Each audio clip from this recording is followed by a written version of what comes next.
Shalom, friends! Welcome to Orange Socks, a podcast celebrating Jewish creativity. I'm your host, Yitzchok Moully, inviting you to join me in exploring the soul of Jewish expression. Shalom, friends, and welcome to the Orange Socks podcast. And I'm here in the wonderful, messy studio, unapologetically, with Chaim Aaron Green. Chaim Aaron, thank you for making the trek out here. Please, thanks for having me. It's I'd say it's an honor, but it's just cool. It's cool. A pleasure. No, it is. It's cool. Exactly. It's cool to see the digs. Yeah. So we crossed paths. We met first in Morristown, I think. Yeah, I mean, I don't know how, like you said earlier in the earlier episodes, how family friendly is. We met in the mikveh, I believe. It was the first time we met. So I don't know if we were like shaking hands in the... No, definitely not. But I believe that's where we first... Yeah, so at that point, I don't remember how many years ago, I had kids in the cheder in Morristown, in the school. So I dropped them off and I do my daily rituals, mikveh and chachris. I would imagine this was probably around... So I came to Morristown in 2016. Okay. So, and then I left for the first time in 2018. So I think it was in that first time period. Okay. Because we talked a lot about, the thing that really stuck out to me personally was we talked a lot about I used to work in the movies and now I felt like becoming religious. I didn't feel like I could do it anymore. And you were like, why not? Why couldn't you? And, when people used to say that before, I would say, I don't think you know what you're talking about. Right. Because to my understanding, what I was doing right before I became trying to become religious, I was working nights. I'd have a call time 10 a.m. on Monday and then a 4 o'clock call time on Friday. So that's like when I have to show up to set. Right. And you work, 12 to 15 hour days.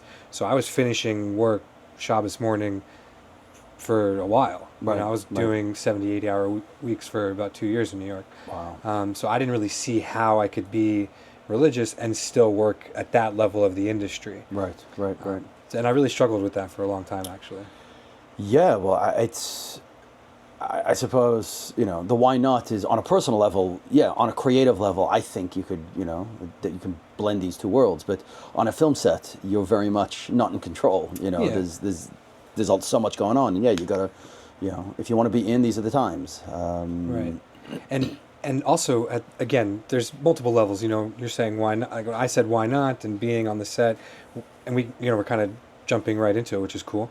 What I'm building now, Behind the Beard Media as the production company, is the place where I can have the autonomy and agency to have the sets be at the timetable that works for me. Right. I'm not working every single day beholden to someone else's schedule. So Shabbos, that's an obvious thing I'm going to keep. Making sure I'm home for my kids more often than... I was single, I didn't have any kids then, but there's no way I could have had a family during that time. Right. So now kind of blending those two worlds is exactly what I'm trying to go after. Okay, and that's it. That's the end of the podcast. You've blended those two worlds. You got it all worked out. That'd be awesome. Yeah. The deeper truth to that is I was thinking about it over the last couple of days, preparing as much as I could for the episode. I'm not exactly focused on Jewish content right now, though. Right. Which feels a little, I don't want to say silly, but it feels So let's walk back a little bit. So over the last almost 5 years, I decided I want to get back into production, and we'll kind of maybe do a jump around as to the story. So Shabbos. Shabbos was let's start wherever you want. Well, I was going to say that over the last 4 or 5 years, trying to figure out how I was going to try to get back into production. Because at some point you had left. Yeah. Do you want me to go back to that? No. We'll start. You had left, and we'll get back to when and where and how. But then you realized you got to get back into it. Yeah, and I really struggled with finding my place in that because I didn't want to go back to the industry that I was, working in New York or moving out to LA or something. I actually connected with a location manager, and he was like, why would you want to get back into this business? I'm on 3 different antidepressants. I'm getting yelled at for a hurricane happening, and you sound like you're doing okay. You sound happy. Right. What do you want to do? So I really, struggled with how do I do this thing that's so, intrinsically me, which is, making films, making videos, whatever it is. So if I can ask, what part of it did you want? Why was it appealing to go back? Is it from a financial side, or like these are the tools that I have. I know how to do this. I can make a job doing this, or is it more an expression of the soul that I want to create? I need to create. This is how I know how to create. Yeah. Or both. I wish I could say it was for the financial aspect. Okay. When I was listening to a previous episode where somebody mentioned about if I could have been born an accountant, it Right. was easier. So I tell people, like, if I could do anything else, I would, but I Okay. can't. Okay. Like, Okay. there's just something inside of me that like has to do this, and the creativity or whatever, sounding as pompous as possible, but it has to come out in a Yeah. certain way, and Yeah, so this yeah. is the way that makes a lot of sense. Right. And over the years has become a little bit more clear that this is what I have to do. So as I was saying, kind of deciding in 2019 to get back into production, and then since 2020 to now, like trying to find my place in it. I wasn't sure, can I do this? Do I want to do this? Like, what does it mean to do it? So I was connecting with, different religious Jews in the space, made a couple videos with people, worked with some other people, and I saw like a lot of things that I didn't like, even as a religious Jew, like working with people. And, I was I don't know what the English translation of this, a flaming Baal Tshuva. Like I Right. was, Yeah. I was so excited and into this whole religious lifestyle that I would run into challenges and not really know how to deal with them. Even working with other religious Jews, I was on a set with someone and I'm like, the sun's going down. Are we going to daven? Are we going to pray the afternoon prayers? And he's like, I'm not your rabbi. Figure it out. And that was like really hard for me because I thought I was molding Right. these two worlds, and it seems Right. like it's still not there. Right. So That guy had compartmentalized his Judaism right. with his work. Right. He figured it out, and he's telling you to figure it out. Yeah, yeah. And I had another person, same thing, was showing up very early, which I get now is part of the job. But then I'm like, when am I supposed to pray the morning prayers if we're Right. starting at 6:45 or 7 a.m.? And he's like, figure it out. Right. And I'm looking for someone to kind of be a mentor figure to help Right. me balance these two things. And so I kept seeing like, is this really what I want to do? Like, it felt like a clashing of values again, which was really challenging for me. So then I really decided over 2023 till now, like I have to do my own thing. Like I have Right. to, not in a egotistical dictator way, but I want to be able to stop and pray, or I want to be able to not work 15 hours and say, let's call it a day at 10 hours and come back tomorrow, or whatever, just like have it be more of a fun experience that's super stressful. Right. Right. So anyway, so that's like the long story short in terms of, taking the last couple of years till now.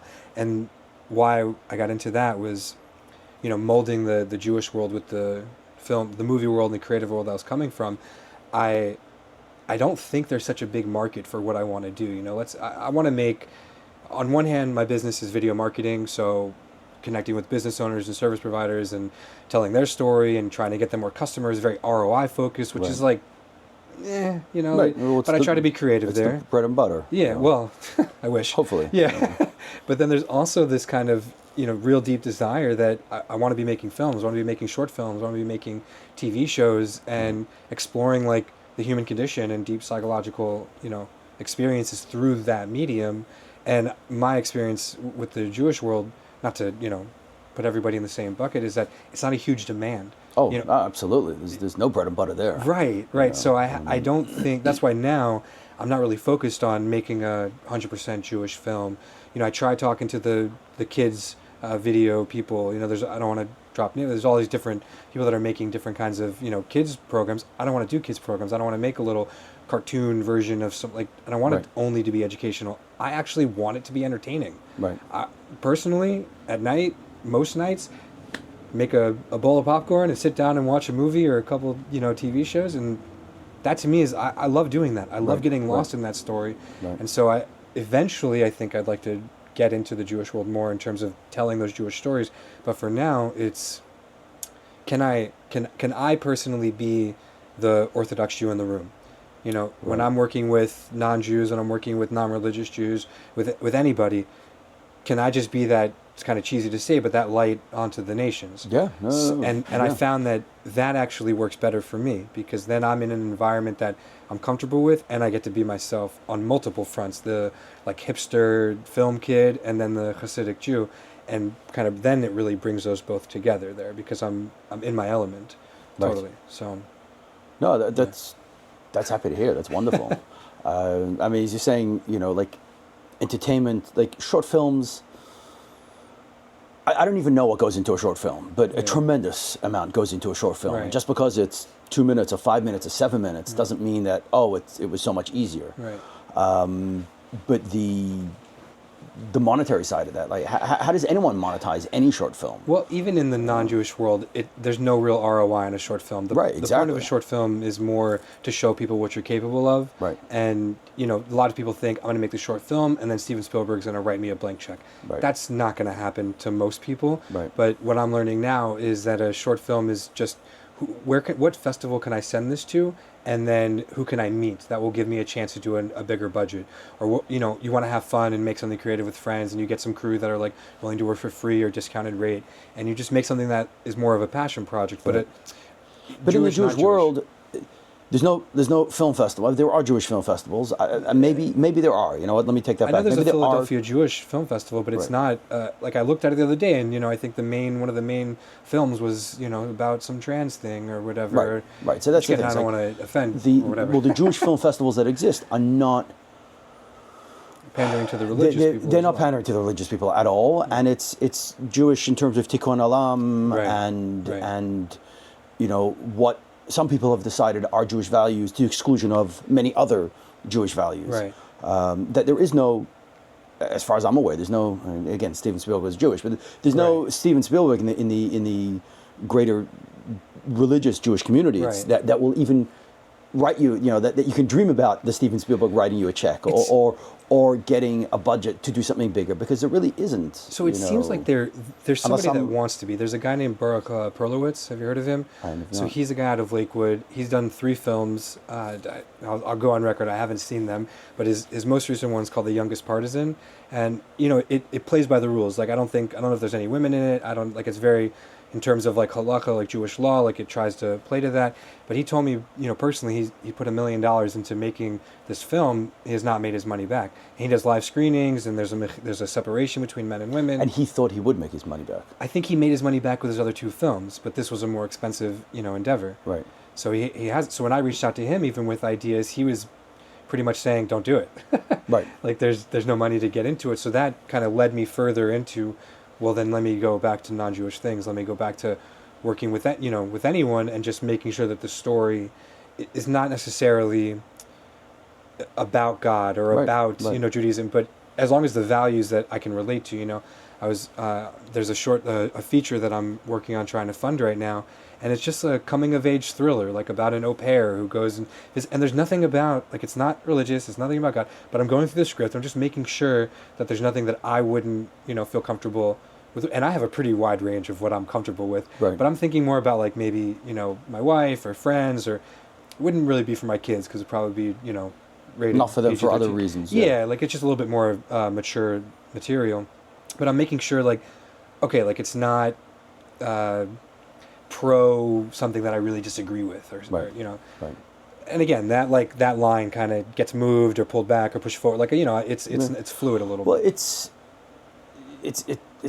industry, and it's take the creativity side out of it. It's making a living, and Torah actually has a pretty broad allowance for making a living. Right. Again, nothing against halacha. You can't do things that are actively against halacha in the form of making a living. But and other places in halacha it says, if that's asur. But if there's a lot of money on the line, then you can then b'diavad that particular scenario, that's okay. Right. Because chesed and kiss, like this idea of losing money. So Torah. So number one, don't feel, like you got to make a living. No, I don't feel bad. And these things aren't even necessarily always paying the bills. Even trying to do an independent film, you're still running into a big possibility of it failing, of it not working. It's not going to be played on 300 screens. I mean, it might be. Right, but it might. There's the hope that it will. Right, that you can recoup some of the investment. But I was going to give an example of kind of doing something slightly against Torah, so to speak, is listening to women sing. So Kol Isha, right? Like that's traditionally not something you're allowed to do as a man. But if I'm working on something, and let's say it's a music video and there's women singing, for me that's okay to do. Like that, there's no, it wasn't even that special of a heter. It was just like an allowance. It was just sure, like this is right. part This of is what you need to do for work, and you're not deriving pleasure out of it for the sake of pleasure. You're there for work. Part of business. Yeah. I mean, the other thing that you said, which I think is also very powerful, is just being the beard in the room, being the chassid in the room, and that's huge. As far as I'm aware, the Rebbe has told throughout history numerous people who were, in college, in university, studying whatever profession, and they discovered their Judaism and they came to yeshiva for a bit, and they're like, all right, to hell with that old life. I'm gonna become a rabbi. And the Rebbe sent a lot of people back to finish their degrees, and the Rebbe has told people, you as a doctor, with a beard, with a yarmulke, with a beard, can do more than. And again, I'm not exactly sure about this, but you could do a lot. It's not more than you could do as a rabbi necessarily, but your job is to be a doctor that is there for everyone, with a beard, with a yarmulke, and just making a kiddush Hashem across the board. Being a doctor, not being a rabbi, being a lawyer, being an accountant, being a whatever ever it is, but being a frum Jew, and wearing it on your sleeve and your beard and your hat and your everything, in whatever industry you're in, is huge. So don't discount that at all. No. So being creative and being able to do your creativity, even if the subject matter isn't Jewish, but you're standing up to your values, or carrying your values with you where you go that's. I can't deny it. When I walk into a room, that's who I am. And I've been through so many, I don't say mutations, but just kind of like, transformations over the years of trying to figure out like where do I fit in now, as going from, like I said, kind of the hipster film kid to like, okay, now I'm going to become like an ultra Orthodox Jew and Chabad, and I was a shliach, I was a rabbi, and then to get back into it now and really figuring out like how does it work. There's a great book called Dear Rebbe, and it's like 4 people that the Rebbe had correspondence with. I mean, obviously he had correspondence with a lot more, but I remember like he didn't push anybody to like become more religious. And I asked my mentor, like my mashpia, can I just be like one of these people? And he said, you're already too far gone. It's already ball and chain for you. So you're in. Yeah, I'm already in. There's not like I can. Okay, I was in yeshiva for a little bit. Great, I'm gonna. I don't like the long beard. I'll trim the beard. I'll go back, and maybe I'll keep shop. No, like I'm in. I'm buckled in. But there is that element, and I have so many stories that I'd love to share about this that I think support it. So, like I said, I was thinking about it before coming over. So obviously I'm a filmmaker, so I kind of do things non-linearly sometimes. So just recently, I was really wondering, like, is this the right path for me? Like, should I be doing this? And I have, a mashpia that I speak to, but I also like to sometimes like write a letter and put it into Igris. Like, I'm not super religious about it, and I don't necessarily change my entire life based off of a letter, but I find it inspiring, and I think it's really cool. Like sometimes when things line up, and I bounce it off of a mashpia to make sure. So to explain that. Okay, yeah. So the Rebbe has the Lubavitcher Rebbe had correspondence with a ton of people over a long period of time, and the Chabad publications have published them into a series called Igrot Kodesh, and so it's just a collection of holy letters, holy writings that the Rebbe had with people. So there's a practice that's not exactly I don't know how mainstream or not, but it's not necessarily like something that everyone does.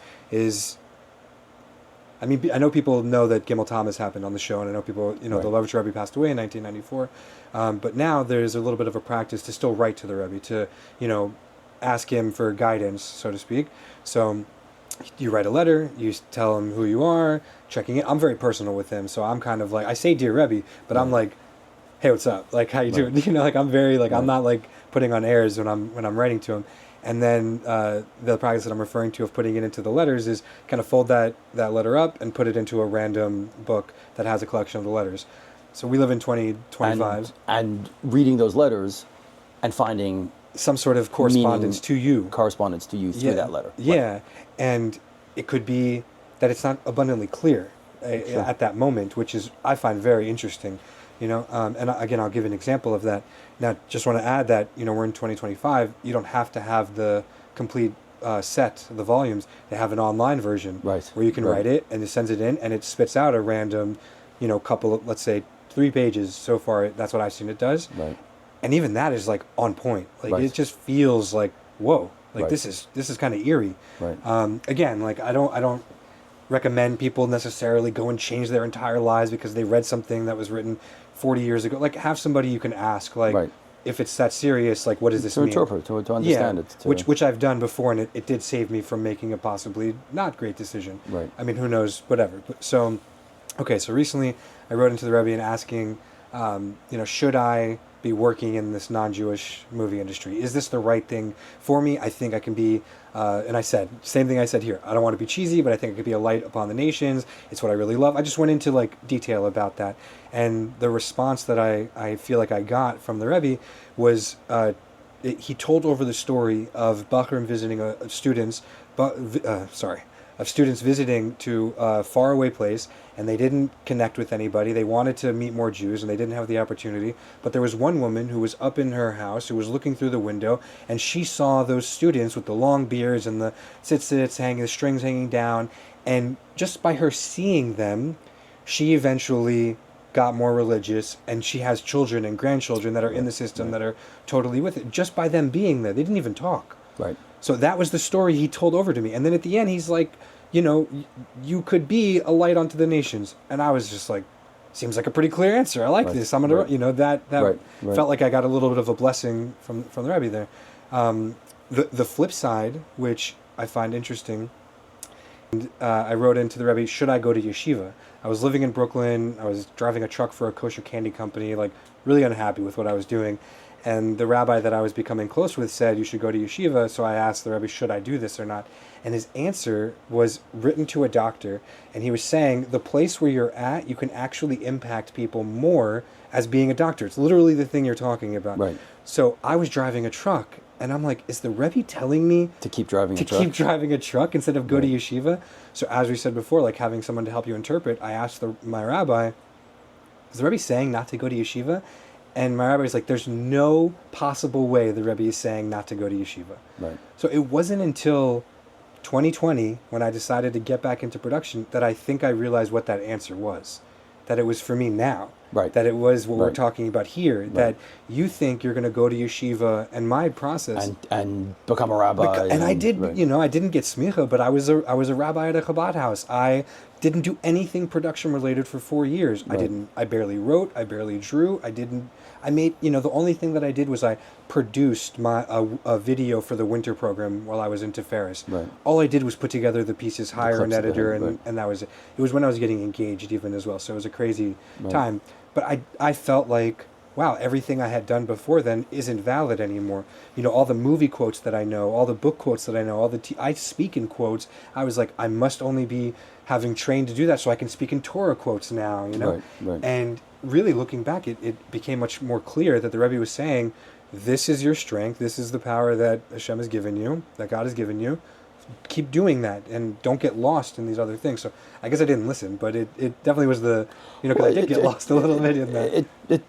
But you're back. Yeah. You're back. Yeah, and I'm still figuring it out, still going in this path, and seeing like what sticks, what doesn't, what works, what feels right, and like internally, externally, there's a lot of competing things to make sure that it's right, but this feels like the most aligned thing that I could be doing. When I was a rabbi at the Chabad house in Atlanta, it didn't always feel aligned, and I felt way more imposter syndrome and way more fraud, and people called me Rabbi Green, and I wasn't a rabbi. I'm not a rabbi, but I answered a lot of questions for people because I had more knowledge than them. You know Aleph, you teach Aleph. Yeah, so I tried, and there were certain things if I didn't know, I had to call somebody else. And I told everyone, even if I was a rabbi, that's what you'd have to do anyway, Right. So, but I mean, we made a girl's kitchen kosher. Like we there's a few couples that have gotten married from meeting us. So like we really did stuff there, but I always felt like this wasn't who I was, and towards the end of us living in Atlanta, that really became clear. So,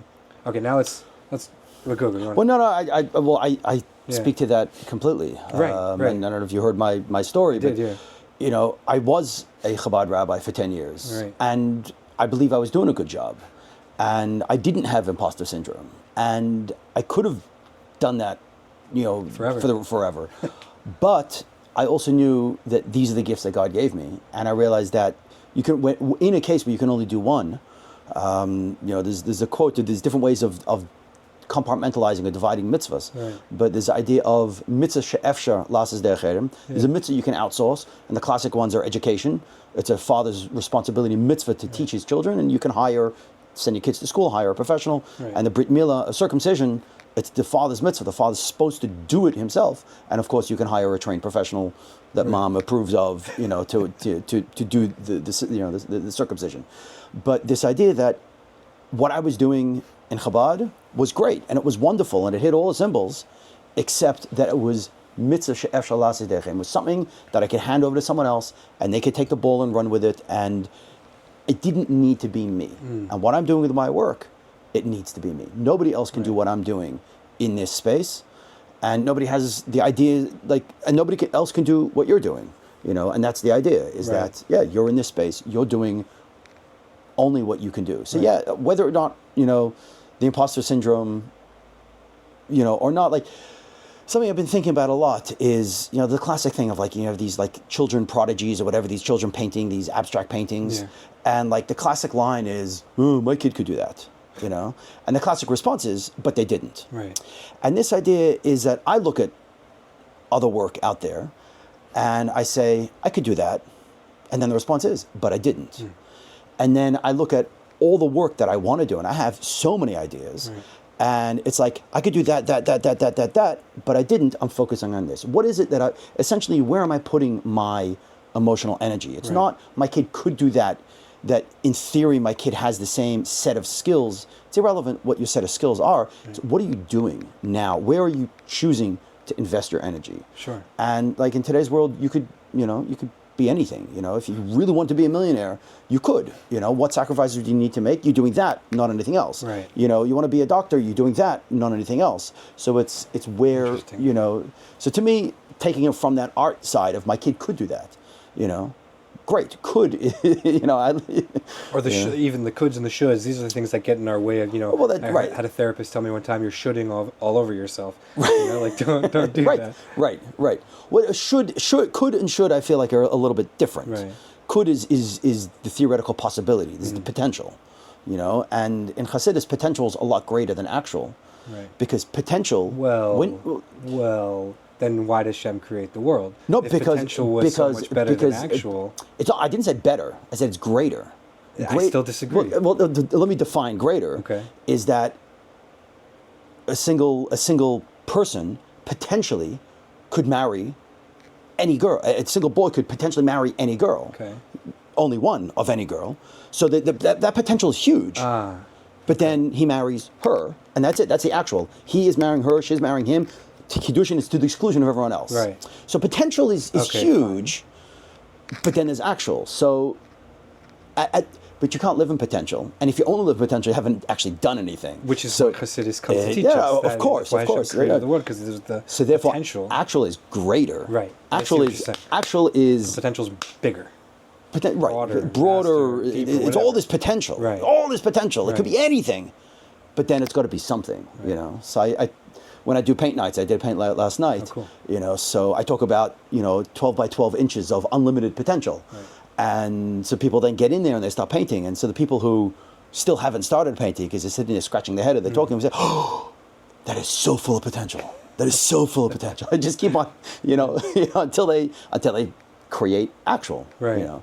And our purpose in life isn't to live in potential. Our purpose in life is feet on the ground. To choose instead of what I could do, but what I actually am choosing to do. Right. I have so many stories to tell you, but let me just try to focus on each thing that you were saying that I thought about. One, you've quoted that pasuk, that line of Torah, if there's somebody that can do it for you, they should do it, and if there's something that you have to do, you have to do it.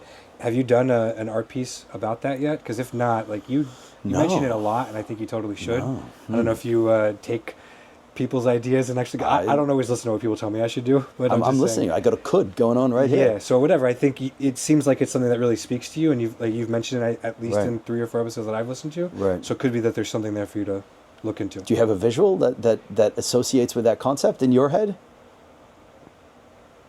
It's not so drawn out. This is the way my brain works visually. Is it comes first, and then I have to really dig deeper. So just the first basic idea is kind of split screen, and you've got a person on one side, and then a bunch of people on the other, same person, but there's nothing, and then there's everybody, and you kind of see what's the path that they have to take, and what's the path that they think whatever.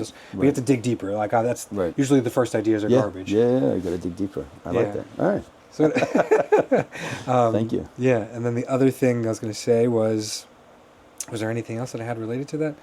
I don't know, but do we want to circle back a little bit to So your early childhood and how you even got it, not early childhood, but your creativity, how'd you get into filmmaking? Yeah, sure. And how, like, you stopped with your Judaism, how your Judaism took over, and how they, if it's just Shabbos. Yeah. So I don't know if I wasn't born creative or I was born creative. It just, when I was at a very young age, my parents got divorced when I was 2. So every other weekend I'd see my father, and what do most, I think, American secular people do? They go to the movies. Right. So my dad would pick me up, and we would stop on the side of the street, get a newspaper out, look at the movie times, and we'd go to a movie. So, I remember the first movie I asked for to see in theaters was The Lion King. So we saw The Lion King and Judge Dredd. So kid movie, extremely violent movie, but I loved both of them.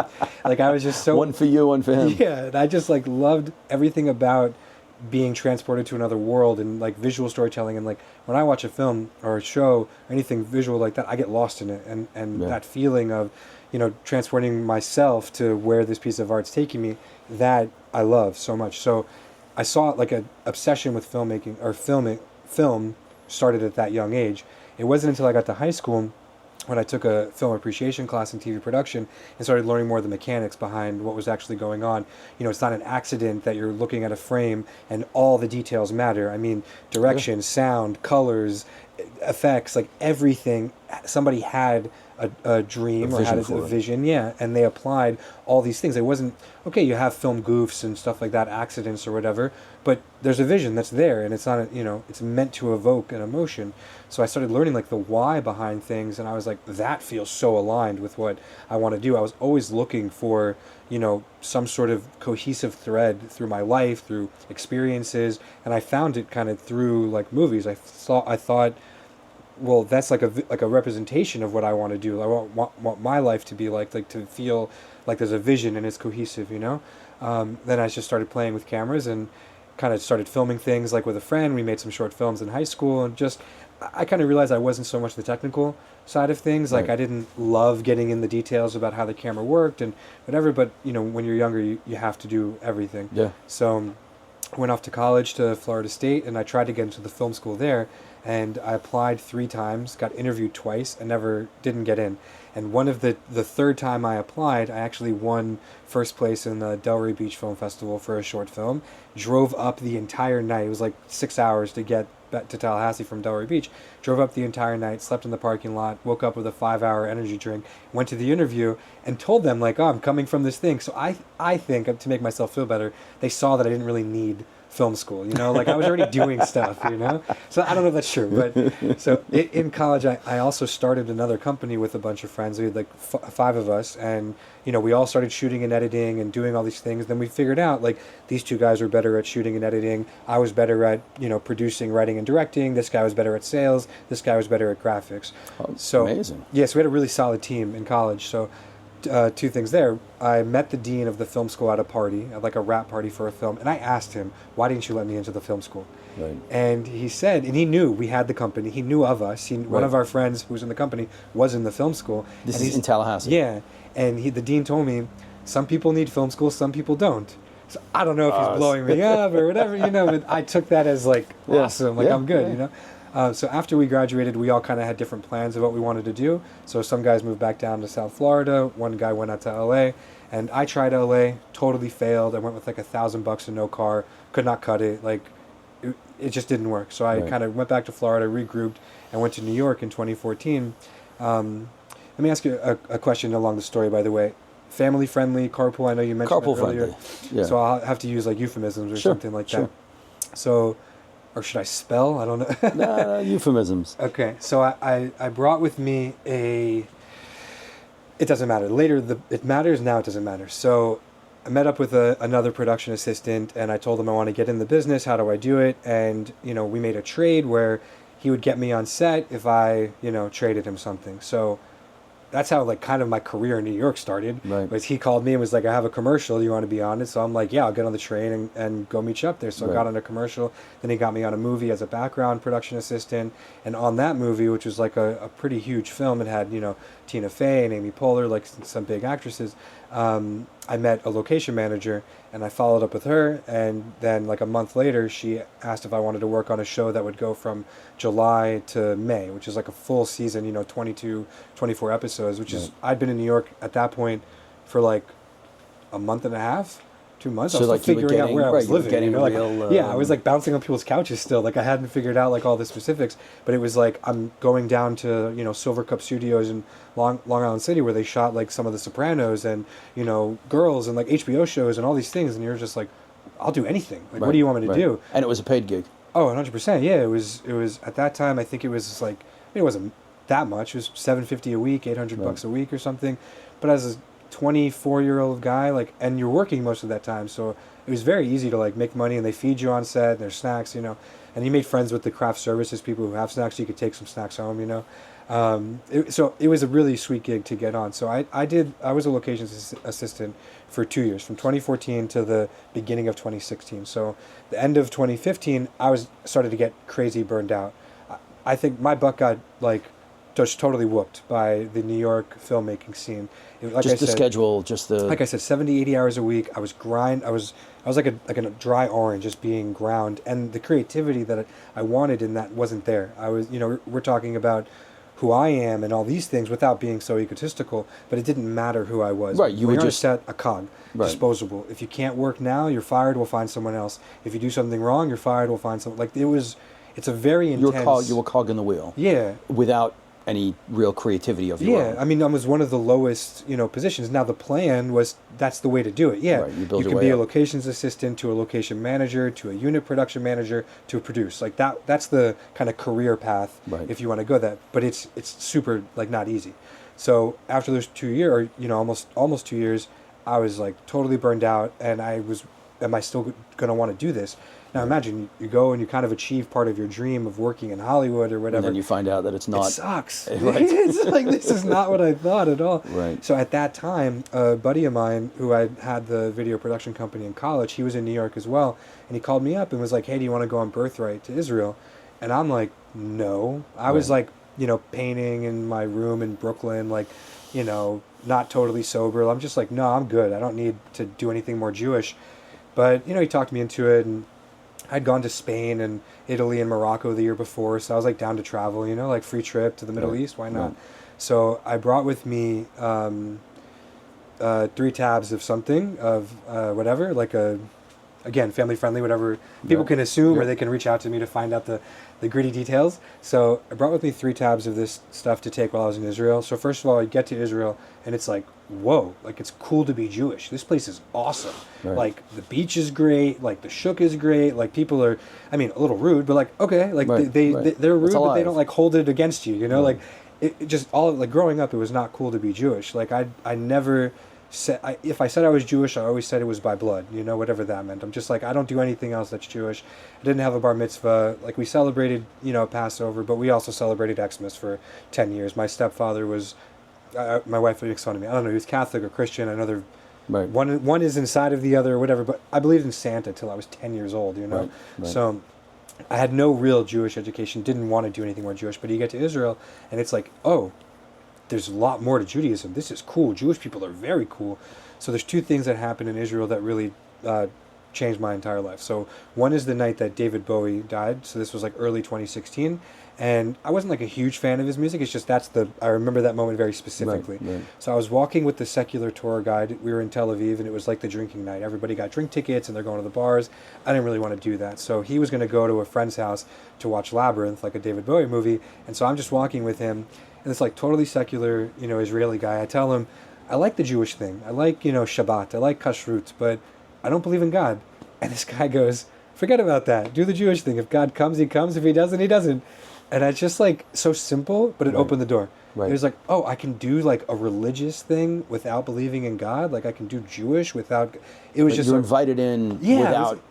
No pretense. Just as you are. Yeah, like whatever you do, like, Habibi, like come on, This is a secular guy telling you this. So I'm saying totally secular Israeli guy. Right. I've told him that it was his fault, and he's like, no, don't put that on me, So that was like, I was open to it a little bit. So then after the official Birthright trip ended, I went back to Tzfas. Like, I mean, that's I feel like our kind of place. Like, hippie artist town, like glass blowers, candle makers, artists, graffiti. So I took the 3 tabs of whatever, and like the graffiti's talking to me. I feel like I'm floating around this city, and I'm walking around, and a guy wearing black and white comes up to me and says, "Do you want to do your mitzvah for the day?"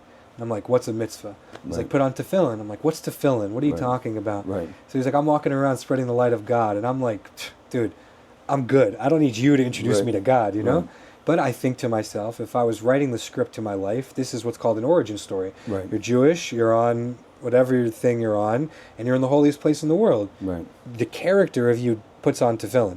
So that's what I thought. So even on your trip, you're writing scripts. I was a very aware tripper. Like I had done it over 30 times, like as a meditative experience. Like I was always looking to that to really internalize what I was doing with my life and where I wanted to go. So, you know, it's ironic that I'd made such a huge shift, but I would do it every couple months to just check in and say like, I'm happy with this, I'm not happy with this, I have to change this, I have to look into this. It wasn't like we're going to go party and like whatever. It was more intentional.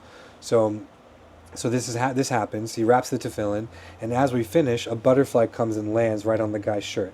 So I reach over with my hands and I grab the butterfly, the tefillin's still wrapped around my fingers, and time stops.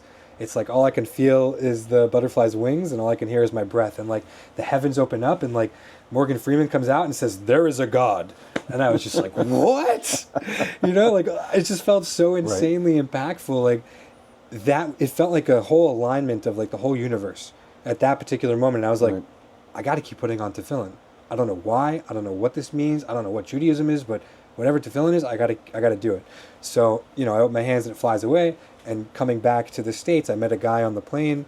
I told him the whole story. I did opposite Miftzayim, right? So Miftzayim, right, you go to people and you say, "Excuse me, are you Jewish? If yes, do you want to do a mitzvah? If not, you know, have a nice day. Have a nice day," whatever. You maybe talk about the 7 no-hide laws. So I would go up to people with beards that look like us and say, "Do you have tefillin? I have 5 minutes. I need you to wrap me." And they were like, "What?" I was knocking on doors with mezuzahs, asking if they had tefillin. Like, oh, wow. It was insane. So, you know, talked to this guy. He's like, "Where do you live?" I was living in Bushwick, which is like a hipster part of Brooklyn, East Williamsburg. And he said, "Rabbi Menachem Heller has a Chabad house in Bushwick." So wrote down his information. So come back to the States, and there's like a few things that even further happen. So now I'm like on fire with like this God consciousness, and like I said, opposite Miftzayim. And there's another crazy thing that happened. So I'm going to share this because I think it's awesome. It's going to make me sound insane, but that's fine. I've shared it before, and I'm going to keep sharing it. And I think I've normalized, so it's okay to share, you know. So I got back January 2016, around that time. So in February, my mother's birthday is February 8th. So I tried calling her like 50 times to wish her a happy birthday. She didn't pick up. We were arguing then. Thank God we're better now. At that particular time, we were going through a rough patch. So she didn't answer. She called me back with her and her boyfriend overnight. So February 9th, early in the morning, just like calling and cursing and hanging up, calling and harassing, like real intense. And I was really emotional and upset about it. So I'm laying in my bed, and I skipped a huge part of the story, but it's still, let me pause there.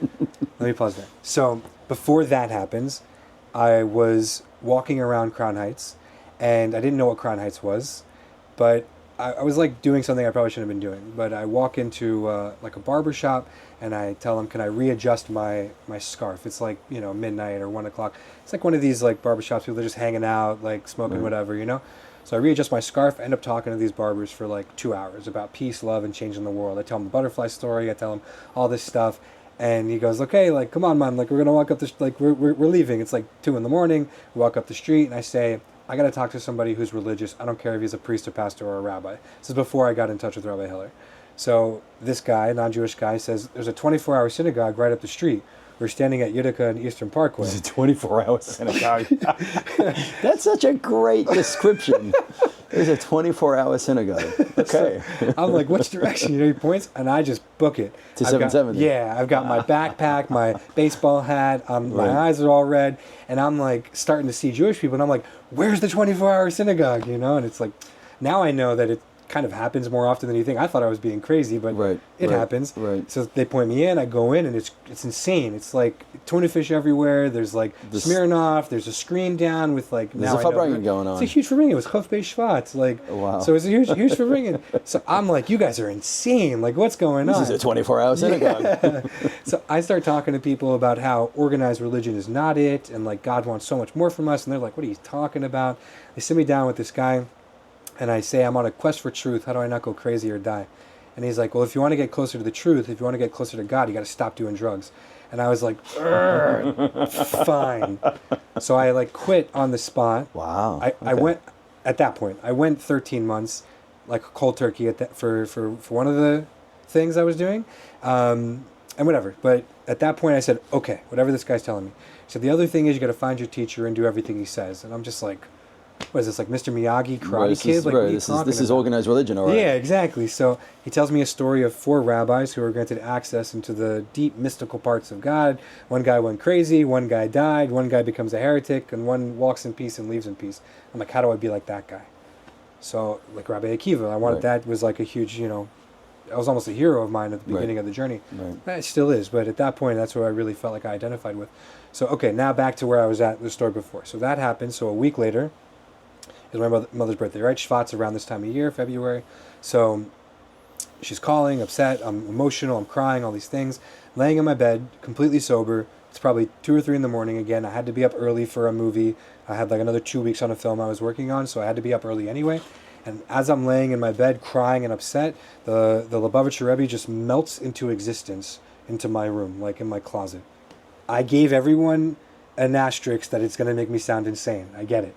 So I have this vision or whatever, and I'm like, this is weird. Like, I'm not interested in this, It's like I turned straight ahead, and I had a big tapestry on my wall of like a beach scene, but it had all these circles and stuff, and the whole thing like morphs into the Rebbe's face. And I'm like, I got to get out of here. So I get dressed, I go outside, he's standing on the corner of the street, I squint my eyes, and he disappears. And I'm like, what do I do? Like, where do I go? So it's like overnight, so I'll go to the 24-hour synagogue, go back to 770. So go back to 770, I say, I think I just saw this rabbi you guys are talking about. And they're like, so what? There's a book this thick of people who have seen him since he died.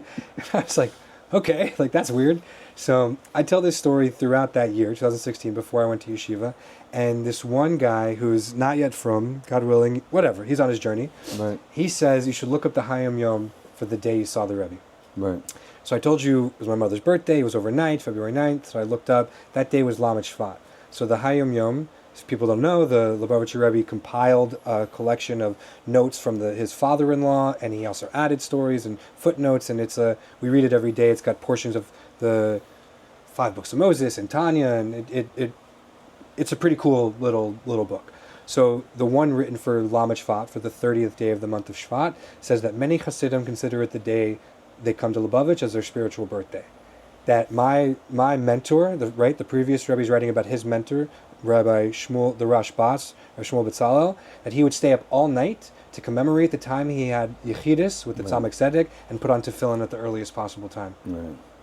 And this is the first time you went to the 24-hour synagogue? That was when I had my vision with the Rebbe on Lamed Shvat. Right. So I tell this story throughout the years. Another guy says, when's the first time you went to 770? Right. He says many Hasidim consider the first time to come to Lubavitch, right?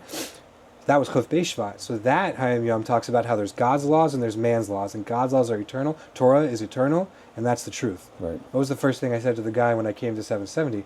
I'm on a quest for truth. How do I not go crazy or die? Right. Both those were like smack on of what I was looking for. So needless to say, like, you talked about drinking the Kool-Aid in a previous episode. I drank it by the gallon.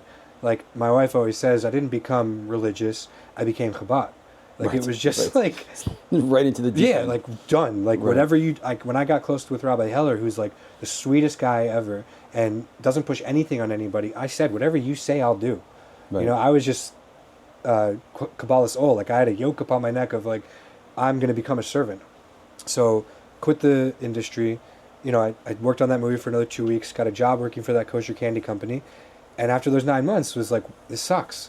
I don't want to be doing this. Like, what happened to the excitement? There's no more butterflies. There's no more, visions. Like, nothing. Like, what's going on? So he sends me to yeshiva. I wanted to go back to Israel, to my note, to the men's program there. And he said, you don't know if you're going to like learning all day. And he was right. Like, I didn't know. And also, I know myself, if I went to Jerusalem, I'd probably get in more trouble, like just go hang out at the shuk, or like, it'd be more exciting for me. Right. So he said there's a place in New Jersey, Morristown. It's only a train right away. If you don't like it, come back to Brooklyn, we'll figure something out. So it was like a lot less stakes there. Right. So I went to Morristown. I tell the kosher candy company, Pashkas, hey, I'm going to yeshiva. They're all religious. So they're like, great, have fun. I'm like, I'll be back in a month. I go for the first 2 weeks when I'm in Morristown. I realized I can't go back to Brooklyn. So I ended up staying in Morristown that first time for 2 years, almost 2 years. In 2016, I got married in 2018. It was just like, that was what I wanted, needed, and just drank by the gallon. Like I said, it was all of a sudden like, I can learn all these things. There's other rabbis I can look up to. There's other people who also went through, like, not exactly the similar experiences, but some people have had near-death experiences. Some people have also had some like crazy visions, like, and then some people just gradually got into it, but they didn't grow up in the system, so this is where they come. And it was just, I can't go anywhere else. So during those 2 years, like I said earlier, I dropped everything production related, and really looking back, I don't know if it was the rabbis in yeshiva or Morristown itself, or if it was my own lack of understanding of what the Rebbe meant when he was telling people about what shluchus is, that I thought I needed to give up a big part of my life. And when I did talk to some of the rabbis about wanting to move to Hollywood or wanting to get back into the industry, I wasn't getting yeses. I was getting, that is like the worst possible place for you to be. Right. That is not a good idea. You need to have a family. You're going to have a family. You got to provide for them. And I couldn't figure out, like, can I actually do this? So I thought, I'll get a different profession. I'll be something else. Right. I took a career assessment test. You know what it told me I could be? A registered nurse. So while I'm dating my wife, on the fourth date, she asks me, before we're married, so what are you going to do to potentially provide for the family? I say, registered nurse. I don't know why she's like, you know. Why should you just drop you right there?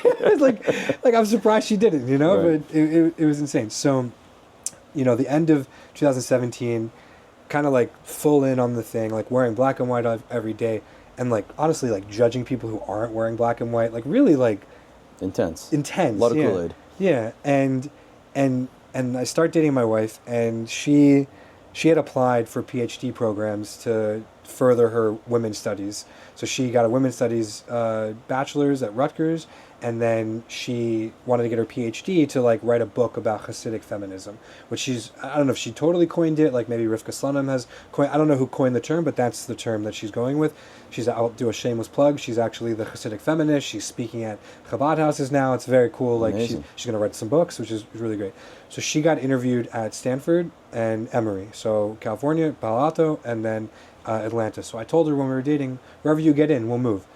Thank God she got into Emory, so it was a lot cheaper for us to live there than Palo Alto. But before we went, Rabbi Menachem Schmidt, who's a shliach at UPenn, my wife was working at his Chabad house. He said, reach out to Rabbi Schusterman and see like what you should do, where you should live, what's the community like, etc. Right. So connected with Rabbi Schusterman, and turns out he was looking for a couple to take over the young Jewish professionals of his Chabad house. So he asked if we wanted to do that. Now, my wife's, profile for dating said she wanted to go on shluchus, and I was like, I don't want to go on shluchus. Right. But the rabbi who was walking me through it said, don't worry about that. And now we're getting offered shluchus. So I was like, oh, okay, I guess like right, this is the way we're going. Yeah, I guess those couple years from 2016 to 2019, I just like felt like I went with the flow. Right. Like Rabbi Schusterman's offering this thing. Okay, say yes. We're going to move to Atlanta. Okay, we're moving to Atlanta. I'm going to be a rabbi. Great. Like they want to call you Rabbi Green. Great. I just went with it. It was not a lot of me in those decisions looking back. Right. So. But it wasn't not you. Well, you didn't go against your. You weren't dragged kicking and screaming, but you went along with the flow. I think I liken it to kind of like you're like laying on the inflatable tube on the lazy river. Rolling down the Yeah, just like letting the water take me, not fighting it, trusting God, like just saying, like I firmly believe, and still now, that when I get something handed in front of me, there's a reason why that's there. Sure. Opportunity, conversation, network, whatever it is. So when I dated my wife, she was the first woman I dated. After the first date, why not get married? That's what you have to do. We liked each other. We got along. We did the background checks on each other. So I thought, I don't need to keep dating. If the whole point is getting married, let's do this. Do it. Yeah. Took her a little bit longer. Not so much longer, but a little bit longer. So whatever. So we go down to Atlanta, and while we're there, I was just the rabbi and just trying to, and I was very self-conscious. You talked about not being able to lane. I felt like I couldn't even read properly. Right. You know, you teach olive. Sure, I could teach olive, but that's about it. Right. You know, so I'm learning things in English with people. I'm trying to learn, you know, Hasidic discourses that I really resonate with, but I couldn't have a learning sparring partner with something more intensive with like the Gemara, Talmud, stuff like that, you know? So I was really self-conscious about that. But what did I do? I'm a personable guy, I think, you know? So we had people for Shabbos meals. I met people for coffee. I would rap to film with people, but I was never pushy. I never felt like that was my... Like, I wasn't looking to, like, rap to film with everyone. If it came up and it felt comfortable for me, like, you want to do a mitzvah, let's do it, you know? So, the end of 2019, I had a Fabringen, like a Hasidic gathering with some friends, and it came up about production again, and it came up that what I really want to do is, like, tell stories. Like, why am I a rabbi? You know, I have a film reel tattoo around my arm. Like, what am I doing, you know, being a rabbi? And so, like, it was Rosh Chodesh Kislev, the head of the month of the Hebrew month of Kislev, and I realized I want to get back into this. So the start of 2020, I'm going to get back into production. It's obviously the worst possible time to get back into production. Right. So everything shuts down. The Chabad house we were at shuts down. My wife's program goes remote. All production's going down. And I'm like, what do we do now? So we actually at that point decided to move back to New Jersey, to Morristown. And I had a learning partner, a chavrusa, that was a motion designer. Actually, you know him, Hershey Suffren. Yeah. So I reached out to Hershey and I said, dude, you want to make some cool stuff? So we kind of re-looped Rabbi Schmidt back into this, and we ended up producing 6 short animated commercials for this book he was trying to push. And I just gave Hershey like total creative freedom. I handled talking to Rabbi Schmidt, the voiceover actor, and the script. Like, that was where I really worked together. And it was a lot of fun. We like actually made some stuff. And later that year, I made a 30-minute documentary with Shays Taub and Avram Fried and Yankee Lemmer, and we shot at the Lower East Side Synagogue, something like that. Like, beautiful place. And they actually shoot a lot of films and TV there. And that was when I first worked with Betsy Afton as well. So it was just like, whoa, okay, I'm back in it. There's something here. Yeah, there's something there, but it was like few and far between, and like couldn't figure out, am I making money with this exactly? Like, what's the deal? So then, like I said earlier, kind of 2020 to 23 was that whole figuring it out thing, and then 23 till now was not 23andMe, but 23 till now has been realizing, like, I really like both of these things. I like the video marketing side, where I can take everything I've learned with telling stories and working on Hollywood productions and, you know, just the filmmaking stuff, and apply it to businesses. Can I get an ROI? Can I get somebody to make money from this thing? Because ultimately, it's a film business as well. So it needs to be. Yeah, so I thought that could be a way to make the business. So a really cool win of mine, and mostly a client, is there's another Baal Tshuva guy who didn't grow up religious. He's like, like a drug dealer, had like $200,000 that he buried in his backyard, bodyguards, like crazy story. And now he's like a religious guy living in Crown Heights, Kanai Nahara, 5 kids. Like, he's a life coach and business coach now. He's like really turned his life around as well. So I made a 2.5-minute video of his story. Like, we hired an actor, we got $200,000 of fake cash, we got a fake gun, we got like whole thing, and it's like really cool. And so he 5 times his investment with me by signing more clients because of that video. He got interviewed on Kosher Money's like Living L'Chaim podcast because of that video. So it really, put him in a little bit of a, like, he wanted more awareness, people to know his story, and we knocked that out of the park. But that's few and far between. Right. People don't, they're afraid to take that chance, so kind of always having to push people to try to do that. It's also, communicating the value. Yeah. Not just the creative value, but the return on investment value. So that's that like the creativity whole thing. Right. Again, that creativity has the power to actually create a return on investment. Right. And Which the rest of the world knows a lot better than the Jewish world. Yeah. The Orthodox Jewish world. Right. And I thought it was for sure like limited to the Orthodox Jewish world, but even when I talk to, non-Jewish secular companies or whatever, they're just afraid. They're afraid it's going to be, like Ari Soman said on your podcast, it's expensive.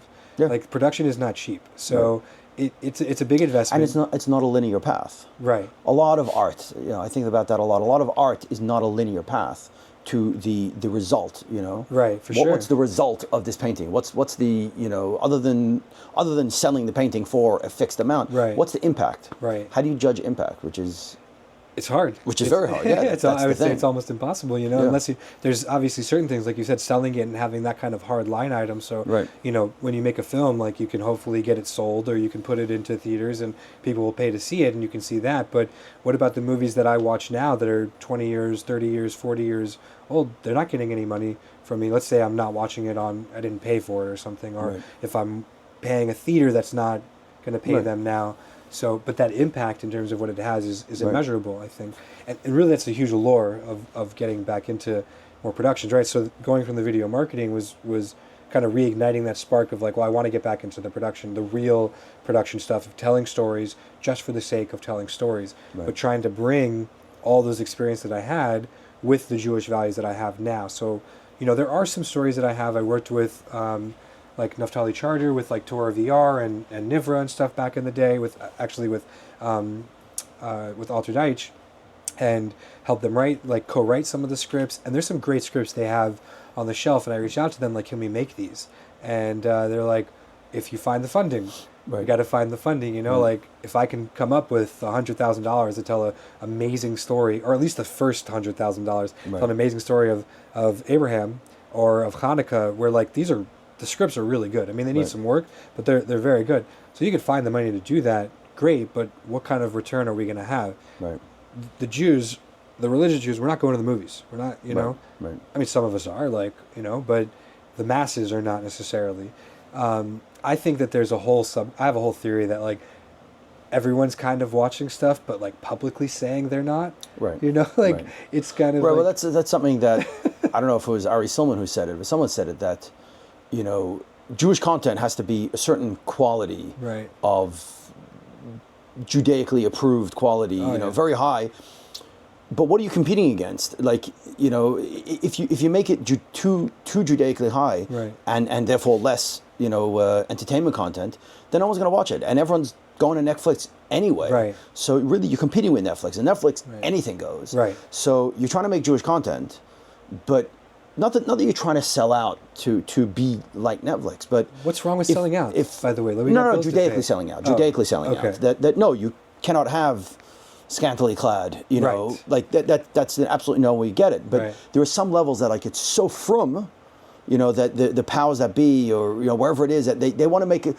They don't want to offend anyone, so it's so religiously pure that it misses the point. It's not entertaining. The people that you're trying to attract are busy watching Netflix. Right. You've got to be able to realize what ballpark you're playing in. So it's not that video versus a page of Talmud. For sure, for sure not. No, and I brought this up with Rabbi Heller recently, actually, because, you know, if you look at Avram Avinu, like Abraham's story, like, there's certain aspects that the Torah tells us and Midrash tell us that seemingly doesn't work for a visual story. Like, how does Abraham come to know that there's one God? It walks through, he looked at this and saw, you know, he looked at the sun, looked at the moon, saw the idols weren't doing anything.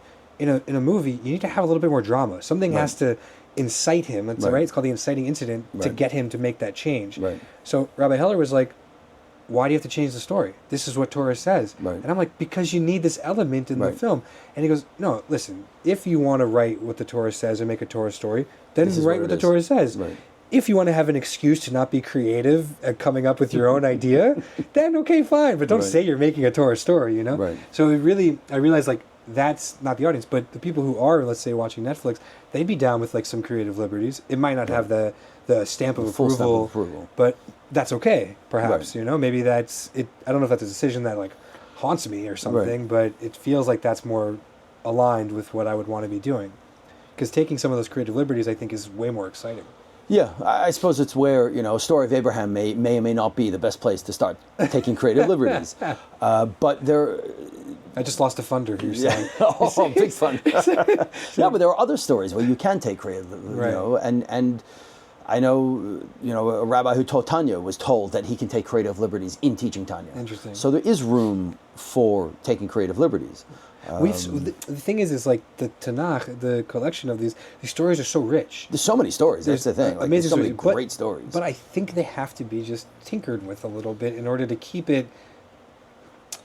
In order for the story arcs to be there, right? There's traditional storytelling that doesn't go, like, if you just read the words on the page, it kind of lacks that arc of storytelling. Well, there's so much that happens that isn't on the page. Right, Also, so you have to take fill all in that anyway. into account, right? And there are midrashim that Right. you can take two contrary midrashim and use both of them because each part has something interesting in the story. Sure. Even though you're not just taking one midrash and following it all the Right. way.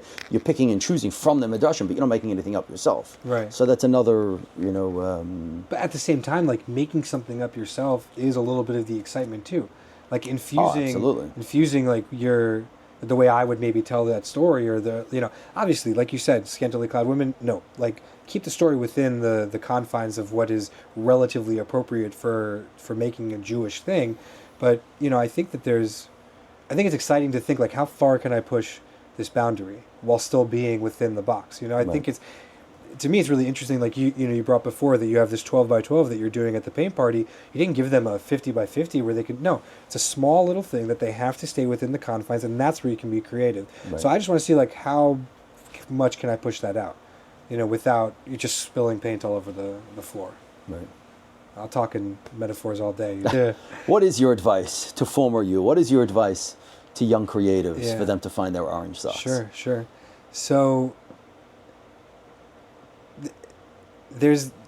Intuition. I want to just talk about intuition for 1 second and just say that when you're not sure what to do, like should you do this or should you do that, what's pulling you? You talked about finding your passion in another episode. So find the thing that lights you up, but how do you do that? So intuition is a really cool thing.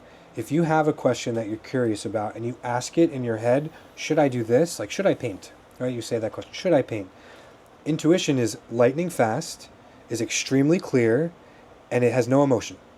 So when you ask yourself, I would imagine, do I want to paint? The answer is yes. Right. Within 3 to 5 seconds, you'll have an answer. Right. Now, right after that, you'll have, maybe not you'll have all your doubts, your voices of your parents, of your friends, of your everything of saying, I can't, I couldn't, all these things.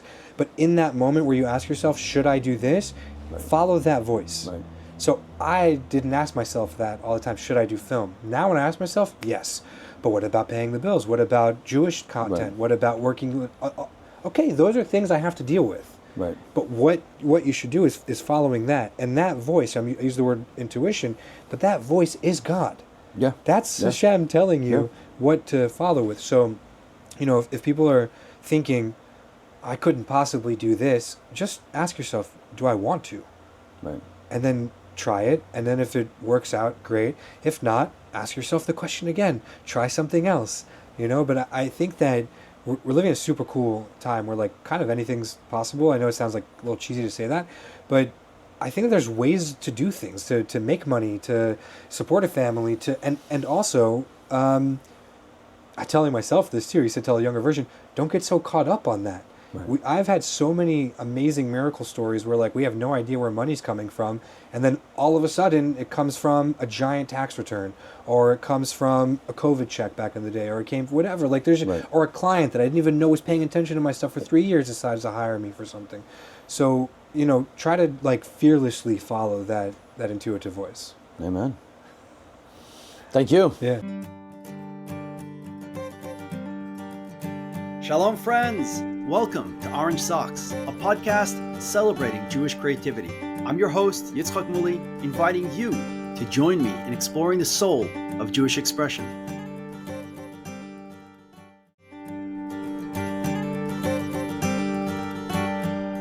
היום נעשה משהו בלתי נשכח